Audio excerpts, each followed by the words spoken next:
পত্রিকা আল কোরআনের আলো প্রজ্বলিত করার মধ্য দিয়ে জাহিলিয়াত এবং বর্বরতার সকল তিমির অন্ধকার তিনি দূরীভূত করলেন।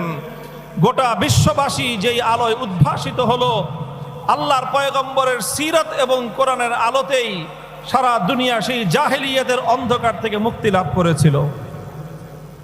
নবী করিম সাল্লাল্লাহু আলাইহি ওয়াসাল্লাম জাহিলিয়াতকে পরিবর্তন করেছেন, জাহিলিয়াতের সকল অন্ধকারকে দূরীভূত করেছেন, জাহিলিয়াতের সকল বর্বরতাকে আল্লাহর পয়গম্বর তিনি উৎখাত করেছেন এবং জাহিলিয়াতের যত অসভ্যতা, যত অশ্লীলতা, যত পাপাচার, যত অমানবিকতাকে নবী আকরাম সাল্লাল্লাহু আলাইহি ওয়াসাল্লাম অত্যন্ত কঠোরভাবে তিনি দমন করেছেন।